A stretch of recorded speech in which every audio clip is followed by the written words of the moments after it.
As friend of mine, MSNBC contributor Torre and Mike Pesca, and NPR contributor and host of The Gist, Slate's daily podcast. I want to start with this one. Ivanka Trump, first daughter-elect. She may be occupying a White House office, but it is still unclear what her role is going to be. There's a lot of talk about it, but many believe, especially based on what she's done in the last few weeks, she's going to have a prominent role. She's going to be focused on women's issues. Well, Elle magazine put out a scathing piece saying that, please, women's issues, what Ivanka has said she's passionate about, all she's going to do is distract from them. And they went so far as to say, as in terms of feminism, it's been more about feminist marketing. And if you actually look at what she's done in the past, it was her marketing team that really built this persona around her. And if you look at the position she's in, to say, I'm going to look at climate change, right? Climate change, be the climate czar.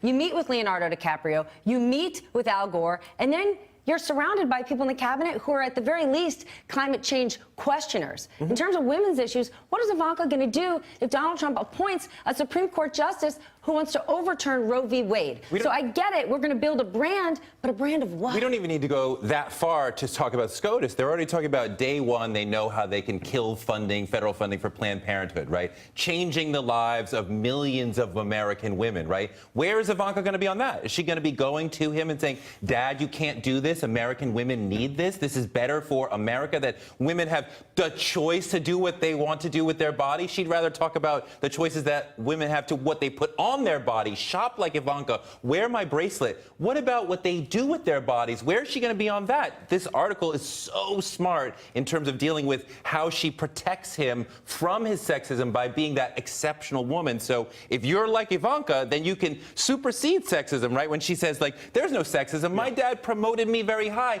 That's not what we're talking about. Because that's never happened before, because a sexist man has never doted on his daughter. In fact, throughout history they have. Here's the way I think about it, a broader way, to think all about Trump. One theory I have is that, why does he tweet? He likes chaos. He could be the strong man who comes in, who defines the chaotic situation. Let's turn to him. But the other thing, a mainstay of his governing will be to govern by anecdote. So the real policies are these Supreme Court justices. The real policies are denying birth control. The anecdote is, here's Ivanka. Just like Carrier was the anecdote and the policy is trade. So it's a gigantic distraction. And to go back to your original question, what's her role going to be? Brand extension. If it's brand extension, and that seems to be listen, Team Trump is fantastically talented at brand building. That is how we got here. Do you believe they understand the ramifications of, this is a change election. We're not going to stand for this. Ivanka is poised, talented, smart, sophisticated. She's about to put herself in a very hot seat.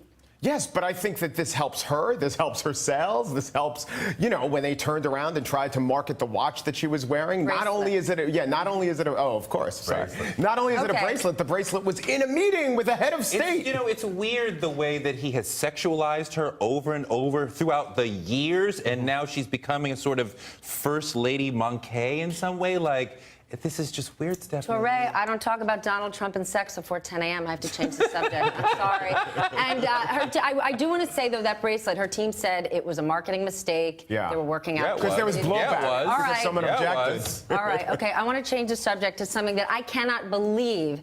A&E's got a new show coming out. Ready for the name? It's called Generation KKK. It's a documentary series. It's kind of a reality show, basically, premiering next month, focusing on family members of those within the KKK who try to distance themselves from the violent hate group.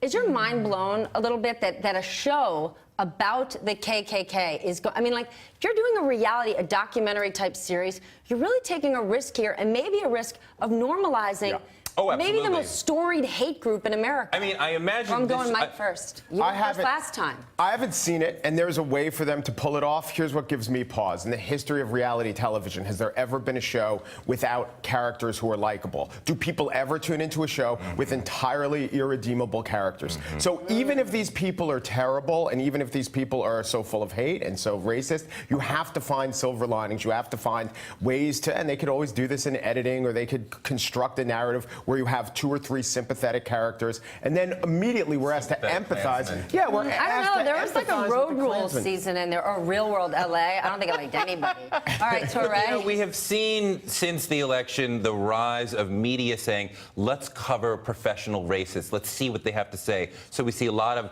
Dick Spencer. We see a lot of, who was this other one who was hanging out with Charlemagne the God? You know, just Tory, whatever, right? And then she was on Trevor Noah. I mean, like, this is disgusting. And I want media in general, stop the anthropological look at professional racists. We are not learning anything from this. And the notion of we're going to give them a bigger platform now because part of them is part of the Trump constituency. This is disgusting. We don't need to give them this light at all. I don't want to hear any more interviews with Dick Spencer at all. We're Okay, learning then we're going to stay nothing. on learning his lesson. CeeLo Green, a viral video of CeeLo everybody has been talking about. I want you to take a look. The video shows the cell phone apparently exploding in his hand before he falls to the ground. But now CeeLo is asking his fans for forgiveness, saying he's fine. Okay, so the question is, like, was this a fake? What was he doing? Torre, you're a music aficionado. Well, from what he's saying, what he's explained, this was part of a larger project, a video that he was making for something else. It looks like one of those like movie superhero like Inception moments. Like the phone explodes, which gives him the powers of the phone. So now he has a psychic mind or something like that. He was playing. This is, I mean, like, I don't think the Samsung phone explodes in quite that way, right? So, you know, They don't let you turn on a Galaxy 7 on a commercial flight. on any flight. That's maybe crazy. On a private, maybe. Mike, what's your take? I'm just wondering, what's the larger project? Does he back into a Pinto? Does he? Is it product testing? Is it fight back with David Horowitz? But CeeLo's the product tester. Maybe if he wanted an iPhone, he could have just asked for an iPhone rather than go through this charade. I know that I do not want any